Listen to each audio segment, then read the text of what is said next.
Hello everyone. Social இஷ்யூஸில் women empowerment பற்றி நம்ம ஒரு வீடியோ பார்த்துருந்தோம் இல்லையா? அதை பற்றின கண்டினியூஷன் தான் இது. ஓகே, ஸோ அதில் நம்ம எதோட முடிச்சிருப்போம் அப்படின்னு பார்த்தீங்கன்னா, உமன்ஸுக்கான லேட்டஸ்ட் அப்டேட்ஸ், அதாவது உமன் எம்பவர்மெண்ட்டுக்கான லேட்டஸ்டான அப்டேட்ஸை பற்றி நம்ம பார்த்து அதோட ஃபினிஷ் பண்ணி வச்சுருந்தோம். ஸோ இந்த கிளாஸில் நம்ம அதோடைய கண்டினியூஷன் தான் பார்க்க போகிறோம். ஓகே, ஸோ ஆல்ரெடி நம்ம பார்த்தது தான் உமன் எம்பவர்மெண்ட்னா என்ன, அவங்களுக்கான இடஒதுக்கீடு, அவங்களுக்கான சமத்துவம், அப்புறம் பார்த்திங்கன்னா இன்னும் நிறையா ஸ்கீம்ஸ், பாலிசிஸ், இது எல்லாமே உமன்ஸுக்காக நம்மளோட இந்தியாவில் எந்தெந்த மாதிரிலாம் கொண்டு வந்திருக்காங்க அப்படின்றத பற்றி நம்ம டீட்டெயில்டாக பார்த்தோம் இல்லையா? ஸோ அந்த இதில் நெக்ஸ்ட் டாபிக் என்ன அப்படின்னு பாருங்கள். Government of India initiatives for women empowerment, அதாவது பெண்கள் அதிகாரம் பெறுவதற்கான இந்திய அரசோடைய முன்முயற்சிகள் என்னென்ன அப்படின்றத பாருங்கள். அதாவது பெண்களுக்கும் சமமாக உரிமை வேணும், அவங்களுக்கும் லைக் ஆண்கள் மாதிரி பெண்களும் சமமாக நடத்தப்படணும், அவங்களுக்கும் எம்ப்ளாய்மெண்ட்லேயும் சரி, இல்லை ஏதோ ஒரு எஜுகேஷன் அளவுலேயும் சரி, எல்லாமே அவங்களுக்கும் சமமாக உரிமை கொடுக்கணும் அப்படின்றதுக்காக நம்மளோட கவர்மெண்ட், இந்தியன் கவர்மெண்ட் எந்தெந்த மாதிரியான முன்முயற்சிகள்லாம் பண்ணியிருக்காங்க அப்படின்றத பற்றி பார்ப்போம். So first of all, article 14 16 under right to equality 14 to 18 வரைக்கும் இந்தியன் கான்ஸ்டியூஷன் உமன்ஸுக்கும் சரி மென்ஸுக்கும் சரி ஈக்குவல் ரைட்ஸ் தான் கொடுக்கணும் அப்படின்னு கொடுத்துருக்காங்க. ஓகே, இந்த ஆர்டிகல் 14 to 18 பார்த்தீங்கன்னா, அடுத்து any form of discrimination based on gender is strictly prohibited. அதாவது நம்மளோட இந்தியாவில் ஆண்கள் பெண்கள்னு பாகுபாடு பார்க்கக்கூடாது. ஓகே, அப்படி பார்த்தாங்க அப்படின்னா அவங்களுக்கு கண்டிப்பாக என்ன ஆகும் அப்படின்னு பார்த்தீங்கன்னா பனிஷ்மெண்ட் கொடுக்கப்படும் சட்டத்தின் கீழ். அடுத்து, women in India got suffrage rights during India's independence in 1947. அதாவது இந்தியா சுதந்திரத்துக்கு அப்புறமா தான் பெண்களுக்குமே நிறையா ரைட்ஸ் கொடுத்துருக்காங்க. ஓகே, ஸோ 47க்கு அப்புறமா 1947க்கு அப்புறமா much earlier than most of the western countries granted to their women citizen to right to vote. அதாவது என்ன சொல்கிறாங்க அப்படின்னு பார்த்தீங்கன்னா, 1947 இந்தியாவுடைய சுதந்திரத்துக்கு அப்புறமா இந்தியாவில் பெண்களுக்கு வாக்குரிமை கிடச்சிது, right to vote. Okay, so right to vote அவங்களுக்கு கொடுக்கப்பட்டுச்சு. ஓகே, ஸோ எஜுகேஷன் லெவல்லையாக இருக்கட்டும் சரி, இல்லை ஜாப் ஆப்பர்ச்சுனிட்டிஸாக இருக்கட்டும் சரி, இல்லை ஏதோ நம்மளோட இந்தியாவில் ஆண்கள் என்னென்னலாம் பண்ணுறாங்களோ, என்னென்ன மாதிரியான உரிமைகள் எல்லாம் இருக்கோ, அதே மாதிரி பெண்களுக்கும் உரிமை வேணும் அப்படின்றதுக்காக எல்லாமே சமமாக கொடுக்கப்பட்டுச்சு. Okay,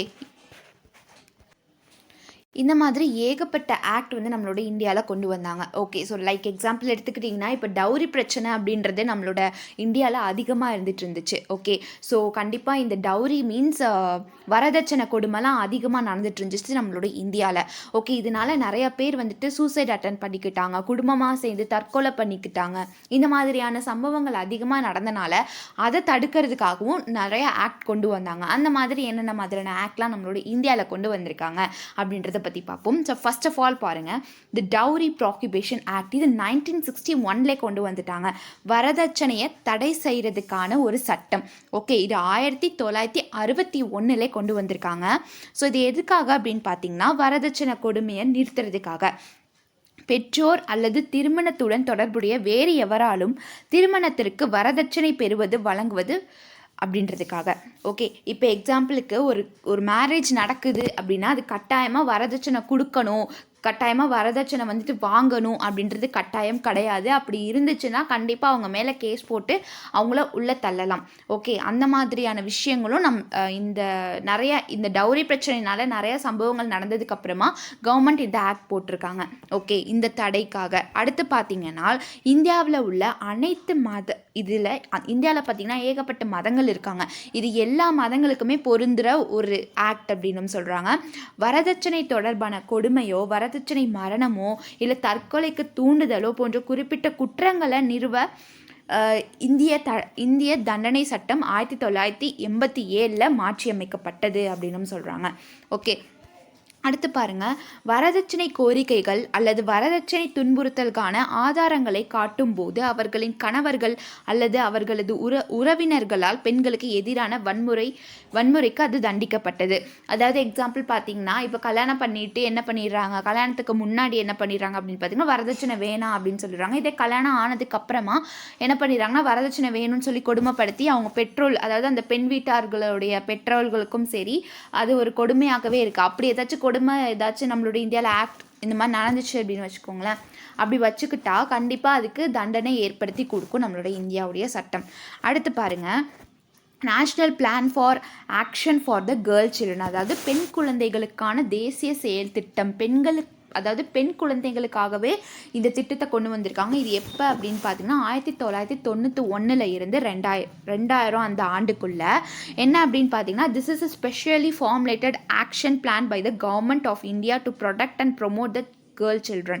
Okay, it was introduced to prevent female foeticide and infanticide, eliminate gender discrimination, provide safe drinking water and fodder near homes, rehabilitate and protect girls from exploitation, assault and abuse. அதாவது முன்னாடி காலகட்டத்திலலாம் பார்த்தீங்கன்னு வச்சுக்கோங்களேன், so இந்த girl பேபிஸ்னாலே கொல்லப்படுவாங்க. நிறையா வகையான harassment, abuse, இந்த மாதிரி நிறையா கொடுமைகள் வந்துட்டு கேர்ள் சில்ட்ரன்ஸ்க்காக நடந்துட்டு இருந்துச்சு. ஸோ அவங்கள பாதுகாக்கிறதுக்கும் அவங்கள வந்துட்டு எந்த ஒரு பிரச்சனைகளையும் அவங்களுக்கு வராமல் இருக்கிறதுக்கும் இந்த பாலிசி கொண்டு வந்திருக்காங்க. அவங்களுக்கு நல்ல உணவு, அவங்களுக்கு நல்ல படிப்பு, அவங்களுக்கு நல்ல தங்கு இடம், அதிகமாக பார்த்திங்கன்னா இந்த மாதிரினா அசால்ட்னஸ், இந்த மாதிரியான செக்ஷுவல் ஹராஸ்மெண்ட், அப்யூஸ்மெண்ட், இந்த மாதிரிலேருந்து தடுக்கிறதுக்காக இந்த பாலிசி முக்கியமாக கேர்ள் சில்ட்ரன்ஸ்க்காக கொண்டு வந்திருக்காங்க. அடுத்து பாருங்கள், அடுத்து வந்து நேஷ்னல் கமிஷன் ஃபார் உமன். இது வந்து தேசிய மகளிர் ஆணையம் வந்துட்டு 1992 என்ன அப்படின்றத பாருங்கள். It was established as a statutory body in January 1992 under the commission for women act 1990, act number 20 of 1990 of government of India.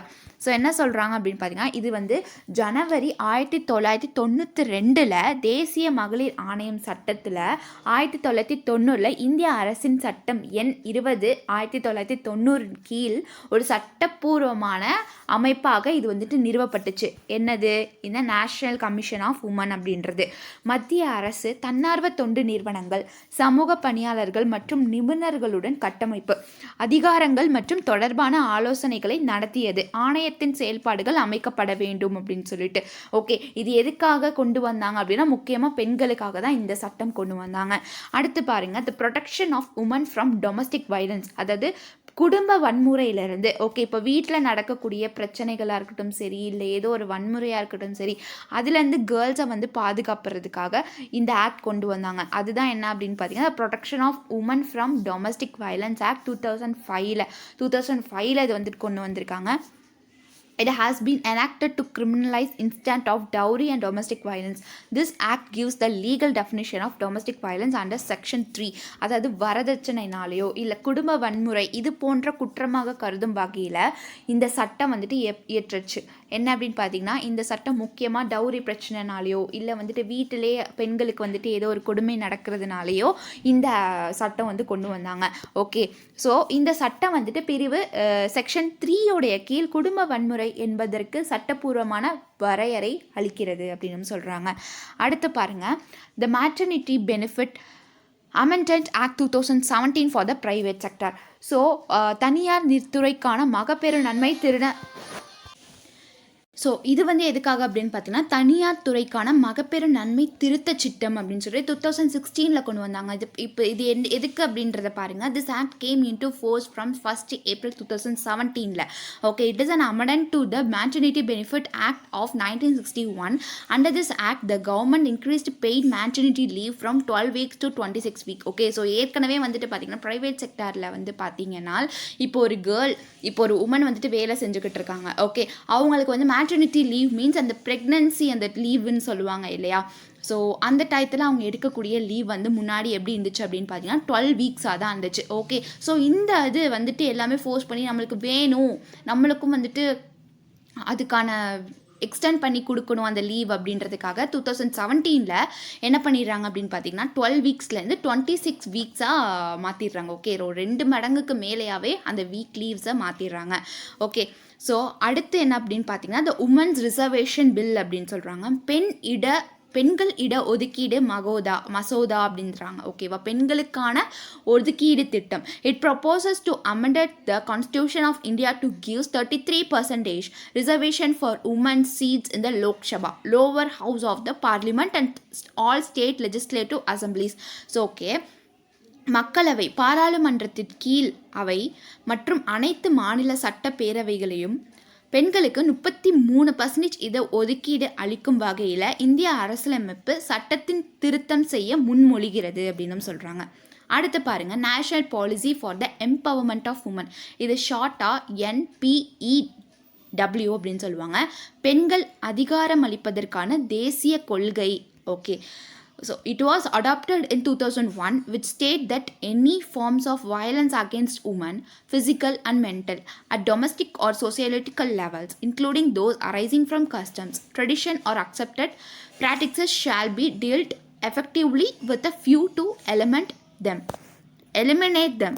Okay, இது 2001 ஏற்றுக்கொள்ளப்பட்டது அப்படின்னு சொல்கிறாங்க. இது பெண்களுக்கான எதிரான எந்த ஒரு வன்முறையாக இருக்கட்டும் சரி, இல்லை உடல் ரீதியாக இருக்கட்டும் சரி, இல்லை மன ரீதியாக இருக்கட்டும் சரி, இல்லை உள்நாட்டு மற்றும் சமூக மட்டங்களில் பழக்க வழக்கங்கள், மரபுகள் அல்லது ஏற்றுக்கொள்ளப்பட்ட நடைமுறைகள் உட்பட்ட அவற்றை அகற்றும் நோக்கில் திறம்பட கையாளப்படும் அப்படின்றாங்க. ஸோ இந்த 5 ஆக்ட்ஸ் எல்லாமே. ஓகே, ஸோ 7 ஆக்ட்ஸ் இருக்குது. ஓகே, அடுத்து என்ன அப்படின்றத பாருங்கள். National policy for the women empowerment of 2001 national policy for the empowerment of women அப்படின்றாங்க. பெண்கள் அதிகாரம் அளிப்பதற்கான தேசிய கொள்கைகள் 2001 கொடுத்தாங்க. அது என்னென்ன அப்படின்றத பார்க்கலாம். The principle of gender equality is enshrined in the Indian constitution in its preamble. Okay, fundamental rights, fundamental duties and directive principles. The constitution not only grants equality to women but also empowers the state to adopt measures of positive discrimination in favor of women. Okay, பாலின சமத்துவ கொள்கை இந்திய அரசியலமைப்பில் அதோடைய முன்னுரையாக இருக்கட்டும் சரி, அடிப்படை உரிமைகள், அடிப்படை கடமைகள் மற்றும் வழிகாட்டுதல் கோட்பாடுகளில் பொறிக்கப்பட்டுள்ளது. ஓகே, அரசியலமைப்பு பெண்களுக்கு சமத்துவத்தை வழங்குவது மட்டும் இல்லாமல் பெண்களுக்கு ஆதரவாக நேர்மையான பாகுபாடு நடவடிக்கைகளை மேற்கொள்ள மாநிலத்திற்கு அதிகாரமும் அளிக்குது அப்படின்னு சொல்கிறாங்க. ஓகே, ஸோ இதோடைய கோல்ஸ் அண்ட் ஆப்ஜெக்டிவ்ஸ் என்ன அப்படின்றத பாருங்கள். இலக்கு மற்றும் நோக்கங்கள். The goal of this policy is to bring about the advancement, development and empowerment of women. Specifically the objectives of this policy include என்னென்ன அப்படின்றத பாருங்கள். ஸோ இந்த கொள்கையோட குறிக்கோள் பெண்களுடைய முன்னேற்றம், மேம்பாடு மற்றும் அவங்களுக்கான அதிகாரம் இது எல்லாமே கொண்டு வருவதற்கு குறிப்பாக சொல்லணும்னா இந்த கொள்கையோடைய நோக்கம் எதெல்லாம் அடங்குது அப்படின்றத பார்க்கலாம். Creating and environment through positive economic and social policy for full development of women to enable them to realize their full potential. Okay, so பெண்களுடைய முழு வளர்ச்சிக்கான நேர்மறையான பொருளாதார மற்றும் சமூக கொள்கைகள் மூலம் அவர்களுடைய முழு திறனையும் உணர்ந்தும் கொள்ளும் சூழ்நிலை உருவாக்குதல். ஓகே, ஸோ இது எதுக்காக அப்படின்னு பார்த்தீங்கன்னா அவங்களுக்கும் வந்துட்டு சமூகத்துலேயும் சரி, இல்லை வந்துட்டு எக்கனாமிக் டெவலப்மெண்ட்டிலும் சரி, அவங்களுக்கும் ஃபுல் என்விரான்மெண்ட், அவங்களும் வந்துட்டு ஆண்கள் மாதிரியே பெண்களும் வந்துட்டு வளர்ச்சி அடையணும் அப்படின்றதான் இதோடைய கான்செப்ட்டு. நெக்ஸ்ட்டு பாருங்கள், the de jure and de facto enjoyment of all human rights and fundamental freedom by women on equal basis with men in all spheres, political, economic, social, cultural and civil. Okay, அரசியலாக இருக்கட்டும் சரி, பொருளாதாரமாக இருக்கட்டும் சரி, சமூகமாக இருக்கட்டும் சரி, கலாச்சாரமாக இருக்கட்டும் சரி. ஸோ இந்த மாதிரி எந்த துறைகளுமே ஆண்களுக்கும் பெண்களுக்கும் சமமான அடிப்படையில் தான் வந்துட்டு உரிமைகள் இருக்கும் அப்படின்றதான் இதோடைய கான்செப்ட். ஓகே, ஸோ சுதந்திரத்தை நியாயப்படுத்துறதுக்கான மற்றும் அதோடைய நடைமுறையில் இருக்கிறதுக்காக இந்த மாதிரியான திட்டங்கள் அதிகமாக கொண்டு வந்தாங்க. ஓகே, அடுத்து பாருங்கள், equal access to participation and decision making of women in social, political, economic of the nation. Okay, so நாட்டுடைய சமூகமாக இருக்கட்டும் சரி, அரசியல் அப்புறம் பொருளாதார வாழ்க்கையில் பெண்களுடைய பங்கேற்பு, அவங்களுடைய முடிவெடுக்கிறதும் சமமாக இருக்கணும். Okay, so rights to vote அப்படின்றது ஒரு கான்செப்ட். ஓகே, ஸோ ஆண்கள் மாதிரியே பெண்களும் ஈக்குவலான ரைட்ஸ் இருக்கணும் அப்படின்றது. அடுத்து பாருங்கள், equal access to women to health care, quality education at all levels, career and vocational guidance, employment, equal remuneration, occupational health and safety, social security and public office etcetera. அதாவது பெண்களுக்கு சமமான சுகாதார பாதுகாப்பு, அனைத்து நிலைகளிலும் உள்ள தரமான கல்வியாக இருக்கட்டும் சரி, இல்லை தொழில், அப்புறம் தொழில் வழிகாட்டுதல், வேலைவாய்ப்பு, சம ஊதியம், தொழில்சார் சுகாதாரம் மற்றும் பாதுகாப்பு, சமூக பாதுகாப்பு மற்றும் பொது அலுவலகம் போன்றவை அப்படின்றாங்க. ஸோ இந்த மாதிரி எல்லா துறையிலையுமே ஆண்கள் மாதிரியே பெண்களுக்கும் சம உரிமை இருக்கணும் அப்படின்றதான் இதோடைய ஒரு இது. ஓகே, ஒரு கோலாகவே இருக்குது. அடுத்து பாருங்கள், strengthening legal system aimed at elimination of all forms of discrimination against women. அதாவது பெண்களுக்கு எதிரான எல்லா வகையான பாகுபாடுகளையும் அகற்றுவதன் நோக்கமாகவே இந்த சட்டம் வந்துட்டு இருக்குது அப்படின்றது தான். அடுத்து பாருங்க, ஆண்கள் மற்றும் பெண்கள் இருவருடைய செயலில் பங்கு மற்றும் ஈடுபாட்டின் மூலம் சமூக அணுகுமுறைகள் மற்றும் சமூக நடைமுறைகளை மாற்றுதல். ஓகே, ஸோ இப்போ வந்துட்டு சொசைட்டியில் ஆட்டிடியூட்ஸ்னாலேயோ இல்லை கம்யூனிட்டி ப்ராக்டிசஸ் சேஞ்சஸ்னாலேயோ மென் அண்ட் உமன் வந்துட்டு என்ன இன்வால்வ்மெண்ட் வந்து சேமாக தான் இருக்கும் அப்படின்றதான். ஓகே, அடுத்து பாருங்கள், main stream gender perspective in the development process. அதாவது வளர்ச்சி செயல்பாட்டில் பாலின கண்ணோட்டத்தை வந்துட்டு முதன்மையாக படுத்தணும் அப்படின்றதான். அடுத்து elimination of discrimination and all forms of violence against women and the girl child. அதாவது பெண்கள் மற்றும் பெண் குழந்தைகளுக்கு எதிரான பாகுபாடு, அப்புறம் வந்துட்டு அனைத்து வகையான வன்முறைகளை வந்துட்டு நீக்கிறது இதோடைய கோலாக இருக்குது. அடுத்து பாருங்கள், civil. So building and strengthening partnership with civil society, particularly women organisation. அதாவது சிவில் சமூகத்தோட குறிப்பாக பெண்கள் அமைப்புகளை கூட்டாண்மைகளை வந்துட்டு உருவாக்குறது மற்றும் வலுப்படுத்துறது. ஓகே, அது ஸ்ட்ரென்தன் பண்ணுறது தான் இதோடைய கோல்ஸ் அண்ட் ஆப்ஜெக்டிவ்ஸாக இருக்குது. ஸோ இந்த பாலிசியோட கோல்ஸ் அண்ட் ஆப்ஜெக்டிவ்ஸ். அடுத்து பாருங்கள், எக்கனாமிக் எம்பவர்மெண்ட் ஆஃப் உமன். பெண்களுடைய பொருளாதார வலுவூட்டல் என்னவா இருக்குது அப்படின்றத பாருங்கள். So first of all poverty eradication, அப்படின்னா வறுமையை ஒழிக்கிறது.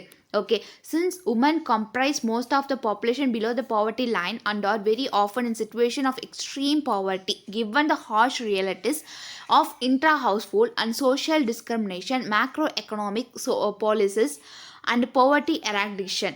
Okay, programs will especially address the needs and problems of such women. அதாவது என்ன சொல்கிறாங்கன்னா, வறுமை கோட்டிற்கு கீழே உள்ள மக்கள் தொகையில் பெரும்பாலான யாராக இருக்காங்க அப்படின்னு பார்த்தீங்கன்னா பெண்கள் இருக்கிறாங்க. அப்படின்றதுனால பெரும்பாலும் கடுமையான வறுமை சூழ்நிலையில் இருக்கிறாங்க. ஓகே, ஸோ அதனால் குடும்பத்திற்குள் சமூகம் பாகுபாடுகள் கடுமையாக உண்மைகளை கருத்தில் கொண்டு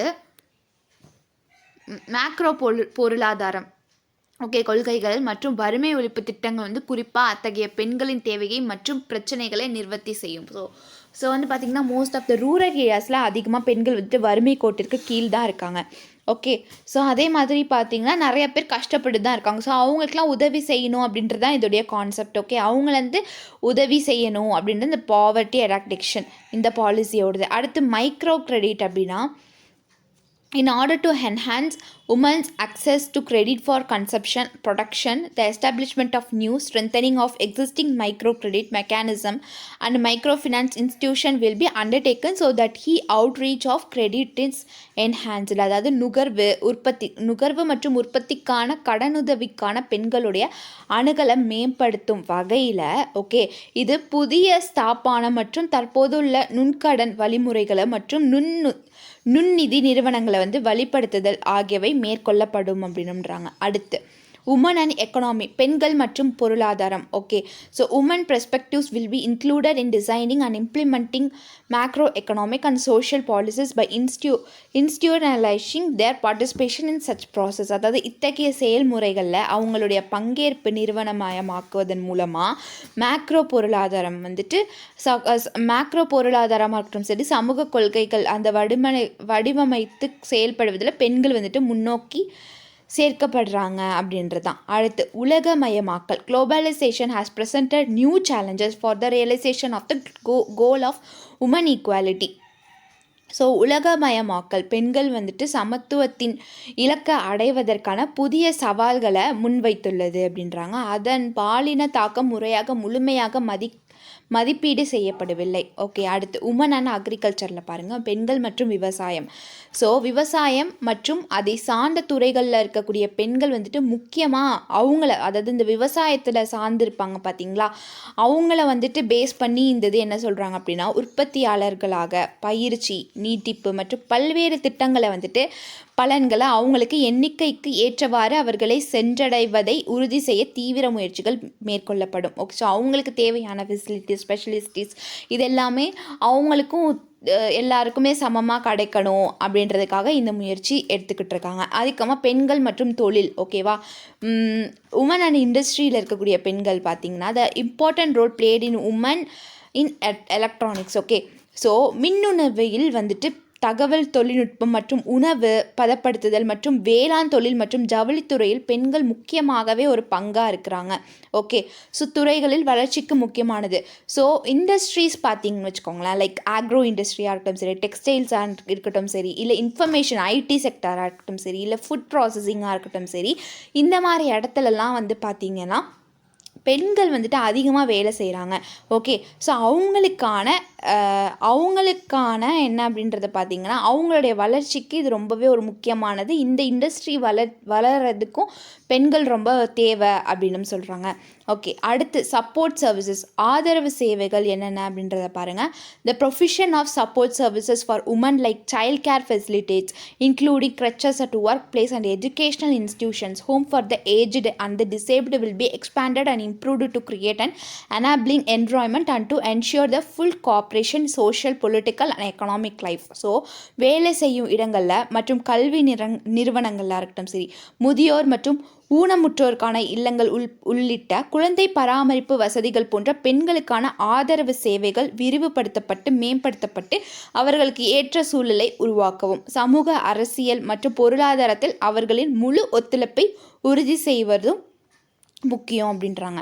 ஸோ அடுத்து social empowerment of women education. Okay, so பெண்கள் கல்விக்கான சமூக அதிகாரம் என்னவா இருக்குது அப்படின்றத பாருங்கள்.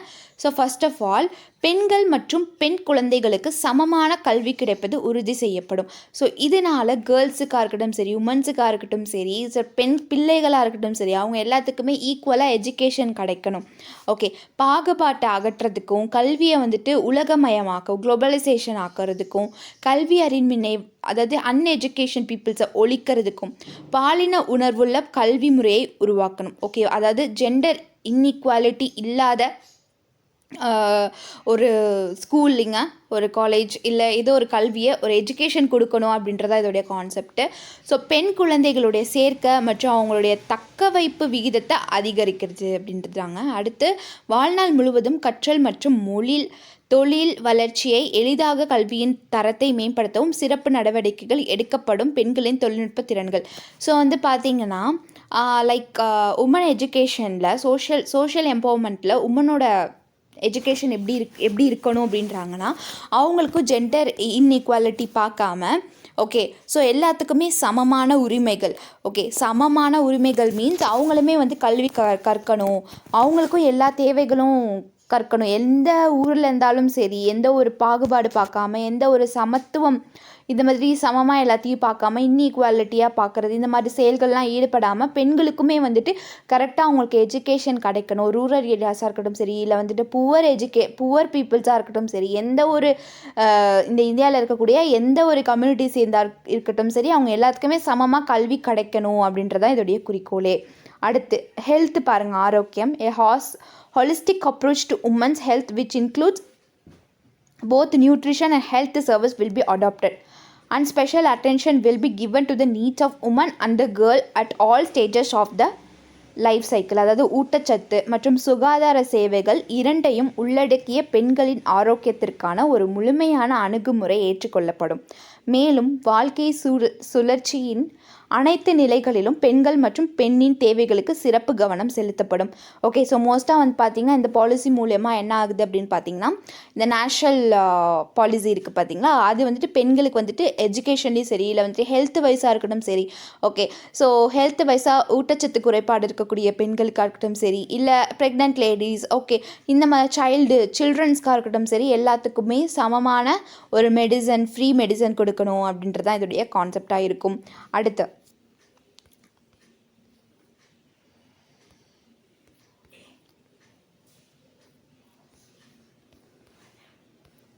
குழந்தை பருவம் மற்றும் குழந்தை பருவம், இளமை பருவம் மற்றும் இனப்பெருக்கம் கட்டமாகிய 3 முக்கியமான கட்டங்களில் பெண்கள் எதிர்கொள்ளும் ஊட்டச்சத்து குறைபாடு மற்றும் நோய்களில் அதிக அபாயத்தை கருத்தில் கொண்டு வாழ்க்கையின் அனைத்து நிலைகளிலும் பெண்களின் ஊட்டச்சத்து தேவைகளை பூர்த்தி செய்வதில் கவனம் செலுத்தப்படும். ஓகே, ஸோ இந்த பாலிசி மூலமா பார்த்திங்கன்னா அந்த சைல்டாக இருக்கட்டும் சரி, அந்த குழந்தை பருவமாக இருக்கட்டும் சரி, இல்லை அந்த குழந்தை பெறுறதுக்கான பருவமாக இருக்கட்டும், ஓகே லைக் ஒரு சில ஸ்டேஜஸ் இருக்குது பார்த்தீங்களா உமன்ஸுக்குன்னு, அந்த கிரிட்டிக்கல் ஸ்டேஜ் அந்த 3 ஸ்டேஜஸையுமே தாண்டறதுக்காக என்ன பண்ணுறாங்க அப்படின்னு பார்த்தீங்கன்னா, அப்போல்லாம் வந்துட்டு பெண்களுக்கு நிறையா ஊட்டச்சத்து தேவைப்படும் இல்லையா? ஸோ அவங்களுக்குலாம் எல்லாத்துக்குமே வந்துட்டு அவங்களோட நியூட்ரிஷனுக்கு ஏற்ற மாதிரி நீட்ஸ் எல்லாமே கொடுக்கணும் அப்படின்றது தான் இதோடைய கான்செப்ட், இந்த பாலிசியோட ஒரு இது.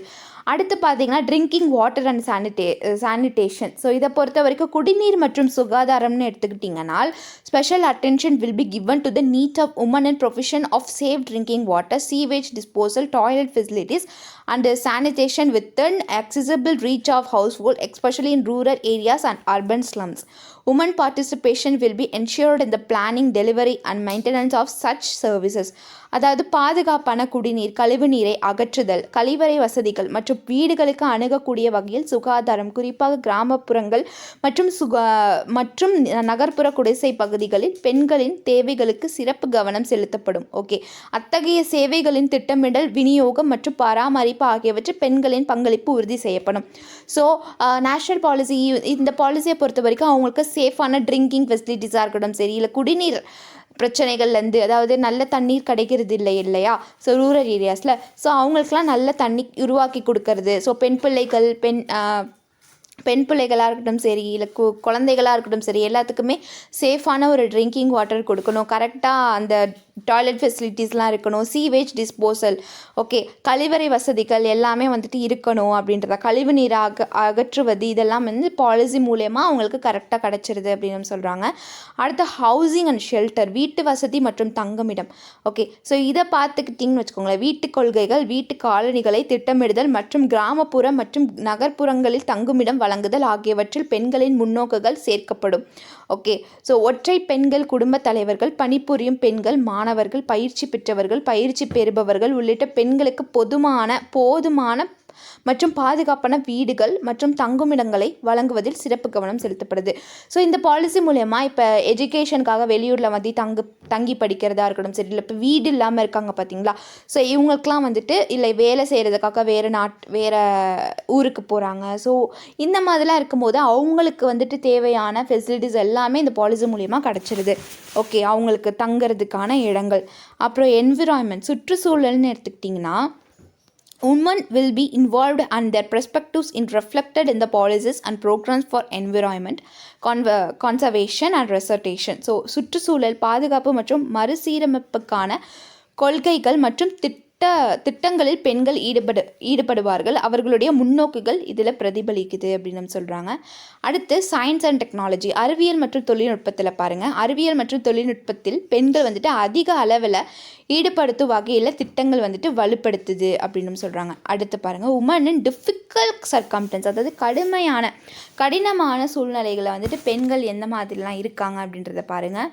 பெண்களின் சூழ்நிலைகளில் பன்முகத்தன்மையை அங்கீகரித்து குறிப்பாக பின்தங்கிய குழுக்களில் தேவைகளை அங்கீகரித்து அவர்களுக்கு சிறப்பு உதவிகளை வழங்குவதற்கான நடவடிக்கைகள் மற்றும் திட்டங்கள் மேற்கொள்ளப்படும்.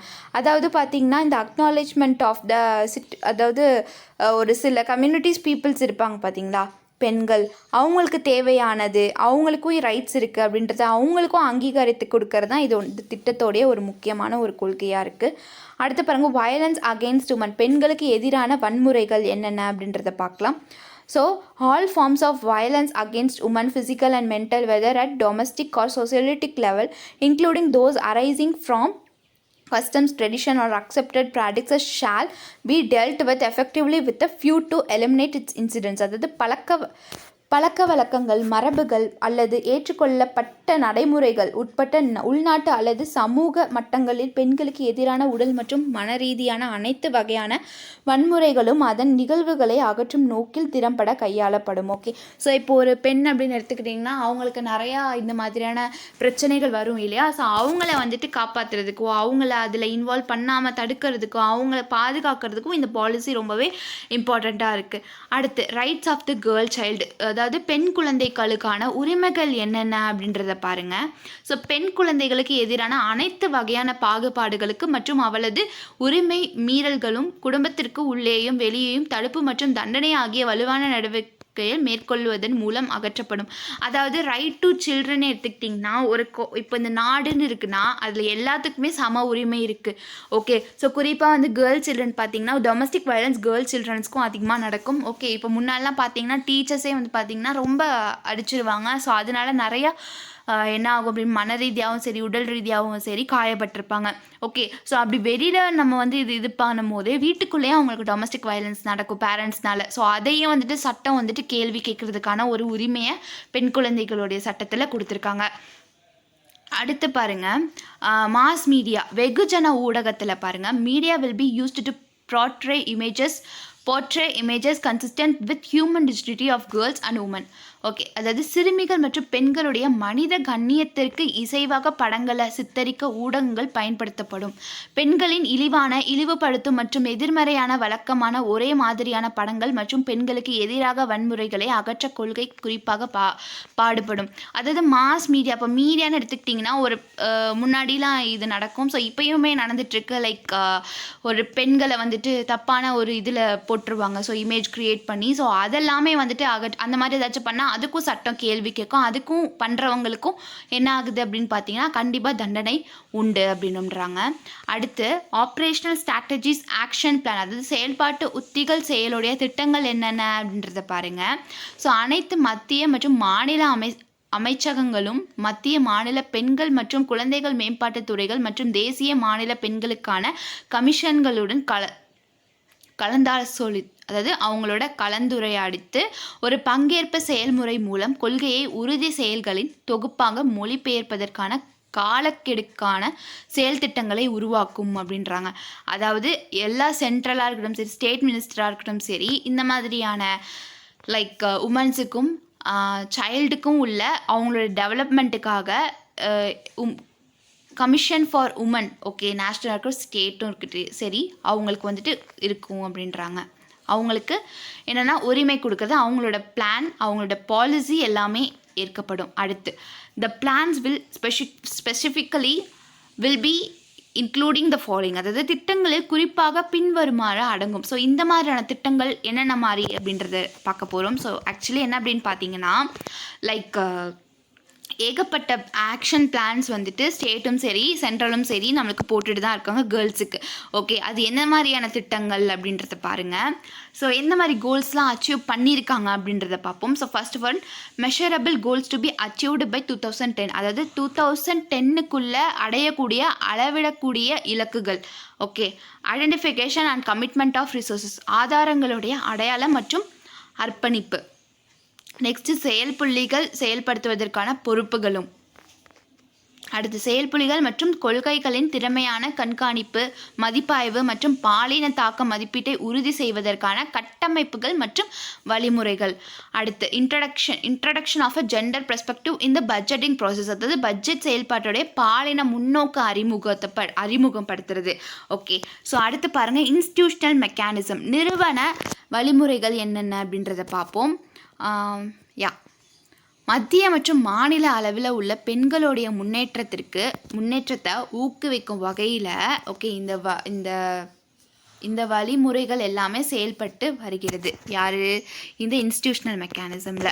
நெக்ஸ்ட்டு ரிசோர்ஸ் மேனேஜ்மெண்ட், வள மேலாண்மையை பொறுத்த வரைக்கும் availability of adequate financial, human and market resources to implement the policy will be managed by concern departments, financial credit institutions and bank, private sector, civil society and other connected institutions. அதாவது கொள்கையை செயல்படுத்த போதுமான நிதியாக இருக்கட்டும் சரி, மனித மற்றும் சந்தை வளங்களை கிடைப்பது சம்பந்தப்பட்ட துறைகளாக இருக்கட்டும் சரி, நிதி கடன் நிறுவனங்கள் மற்றும் வங்கிகள், தனியார் துறை, சிவில் சமூகம் மற்றும் பிற இணைக்கப்பட்ட நிறுவனங்களால் நிர்வகிக்கப்படும் அப்படின்றாங்க. நெக்ஸ்ட் லெஜிஸ்லேஷன்னா சட்டம்.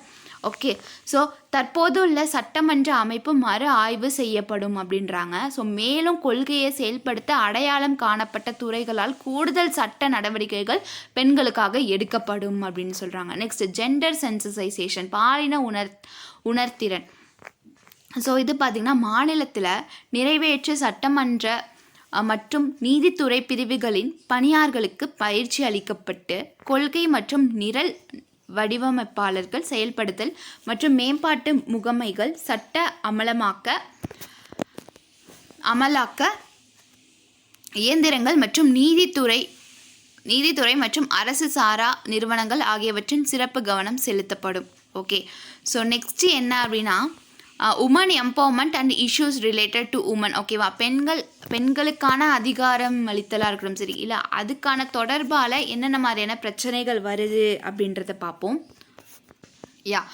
Women empowerment and issues related to women. Okay, so over the year it has been proved beyond any doubt that economists tend to grow faster when women enter the workforce. அதாவது பல ஆண்டுகளாகவே பெண்கள் பணிபுரியும் போது பொருளாதாரம் வேகமாகவே வளரும் என்பது சந்தேகத்திற்கு இடமின்றி நிரூபிக்கப்பட்டுள்ளது.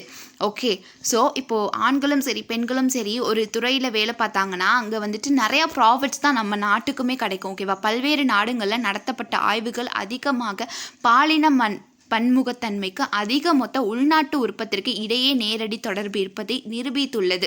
பெண்களுக்கு அதிகாரம் அளிப்பதில் அதிக பலன்களை பெறுவதற்கு இந்தியாவிற்கு கூட நிலைமையை பயன்படுத்தலாம் அப்படின்றாங்க. Next, progresses made for women empowerment. பெண்கள் அதிகாரம் பெறுவதற்கான முன்னேற்றங்கள் என்னென்ன அப்படின்றத பார்க்கலாம். ஸோ இந்தியாவில் பெண்கள் அமைச்சர்கள் மற்றும் முதலமைச்சர்கள், அரசு அமைப்பில் நிர்வாகிகள் மற்றும் நிதித்துறை தலைமை நிர்வாக அதிகாரிகளாக உயர்ந்துள்ளனர். ஓகே, இப்போ பார்த்திங்கன்னா முன்னாடிலாம் பெண்கள் வந்துட்டு வீட்டுக்குள்ளே இருக்கணும், வெளியில் வரக்கூடாது அப்படின்ற ஒரு கான்செப்ட் இருந்துச்சு. இப்போ வீட்டை விட்டு வெளியில் வந்து நாட்டோடைய தலைவியாகவே இருந்திருக்காங்க சில பேர், இல்லையா? ஸோ இந்த மாதிரியானது நம்மளோட நாடுகளில் அதிகமாக வளர்ச்சி அடைஞ்சிட்ருக்கு. மற்ற துறைகளில் பார்த்திங்கன்னா முன்னேற்றங்கள் பின்வருமாறு பட்டியலிடலாம். ஸோ இன்னும் அதாவது பொலிட்டிக்கல் வைஸ் நம்ம பெண்கள் வந்துட்டு இந்த அளவுக்கு என்ன பண்ணியிருக்காங்க, முன்னேறி வந்துட்டுருக்காங்க. இன்னும் எந்த மாதிரியான துறைகள்லாம் வந்துட்டு பெண்கள் அதிகமாக காணப்படுறாங்க அப்படின்றத பார்க்கலாம். ஃபர்ஸ்ட் ஒன், என்டர்ப்ரீனியர்ஷிப், தொழில் முனைவு. ஓகே, இங்கே ஏகப்பட்ட பேர் யாராக இருக்காங்க, உமன் என்டர்ப்ரீனியர்ஸாக தான் இருக்காங்க. சுயமாக தொழில் பண்ணுறவங்க யாரை பார்த்தாலுமே, எக்ஸாம்பிள் சொல்ல போனால் நிறையா பொட்டிக்ஸ் வச்சுருப்பாங்க. லைக் வீட்டுக்குள்ளேயே அதை விற்பாங்க. அவங்களுக்கு எப்படி சொல்கிறது, லைக் அவங்களால வெளியில் கடை வைக்க முடியலை அப்படின்னாலும் வீட்டுக்குள்ளேயே வச்சுருப்பாங்க. ஆன்லைன் பிஸ்னஸ் பண்ணுவாங்க. ஏகப்பட்ட உமன்ஸ் வந்து பண்ணிட்டு இருக்காங்க. சோப் பிஸ்னஸாக இருக்கட்டும் சரி, ஸ்கின் கேர் பிஸ்னஸாக இருக்கட்டும் சரி, பியூட்டி ப்ராடக்ட்ஸாக இருக்கட்டும் சரி, இன்னும் ஏகப்பட்ட பேஸ்கெட்டு, இந்த மாதிரி ஏகப்பட்ட உமன் என்டர்பிரினர்ஸ் இருந்துகிட்டே தான் இருக்காங்க. ஓகே, ஸோ அடுத்து, according to a report by Bain and Company, female entrepreneurs can generate 150 to 170 million job opportunities in India by 2030. அதாவது பெயின் அண்ட் கம்பெனியோட அவங்களுடைய அறிக்கையின்படி பெண் தொழில் முனைவோர் 2030 இந்தியாவில் 150 170 மில்லியன் வேலை வாய்ப்புகளை உருவாக்க முடியும் அப்படின்றாங்க. அடுத்து, மைனிங் இண்டஸ்ட்ரி மீன்ஸ் சுரங்க தொழில்களில். Okay, more and more women are these days taking up unconventional role ranging from working at mining sites to manufacturing or security at foods. Okay, இந்த நாட்களில் அதிகமாக பெண்கள் வந்துட்டு சுரங்க தளங்களில் தான் வந்துட்டு வேலை செஞ்சு முதல் உற்பத்தி அல்லது பாதுகாப்பு ஆடைகளை வழங்குவதற்காக மாறாக பாத்திரங்களை ஏற்றுக்கொள்கிறார்கள். ஓகே, மைனிங் இண்டஸ்ட்ரியில் பார்த்திங்கன்னா நிறையா பேர் பெண்களாக தான் இருக்காங்க.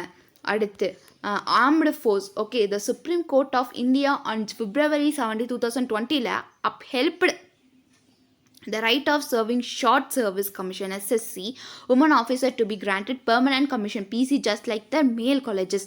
அதாவது February 17, 2020 அன்னைக்கு இந்திய உச்சநீதிமன்றம், ஓகேவா, ஹைகோர்ட் சுப்ரீம் கோர்ட் என்ன பண்ணியிருக்காங்க அப்படின்னு பார்த்தீங்கன்னா, இந்த எஸ்எஸ்சி பெண்கள் அதிகாரிகளுக்கு அவங்களுடைய ஆண் சக ஊழியர்களைப் போலவே நிரந்தர கமிஷன்கள் வழங்குவதற்கான உரிமையை உறுதி செய்யப்பட்டுள்ளது. ஓகே, ஸோ ஆண்கள் மாதிரியே பெண்களும் சமமாக வேலை செய்யலாம். ஆர்ம்டு ஃபோர்ஸ்லையாக இருக்கட்டும் சரி, இந்த ஆர்மி ஃபோர்ஸ்லையாக இருக்கட்டும் சரி, எந்த ஃபோர்ஸ்லையாக இருக்கட்டும் சரி, ஓகே, கவர்மெண்ட் வைஸாக இருக்கட்டும் சரி, ஏகப்பட்ட உரிமைகள் நம்மளுடைய இந்தியா பெண்களுக்கு கொடுத்துட்டு தான் இருக்காங்க. ஓகே, ஸோ இது மூலயமா பெண்களும் சுதந்திரம் அடைஞ்சிட்டு தான் இருக்காங்க. ஸோ இதெல்லாமே வந்துட்டு உமன் எம்பவர்மெண்ட்டில் வந்துடும். ஸோ இதோட நம்ம இந்த கிளாஸ் நம்மளுக்கு ஃபினிஷ் ஆகுது. ஸோ இதோட கண்டினியூஷன் நம்ம நெக்ஸ்ட் பார்ட்டில் பார்ப்போம். ஓகே, ஸோ இது பார்ட் 2. பார்ட் 3ல் உமன் எம்பவர்மெண்ட்டில் இன்னும் இதோடைய கண்டினியூஷன் நம்ம பார்க்கலாம். தேங்க்யூ.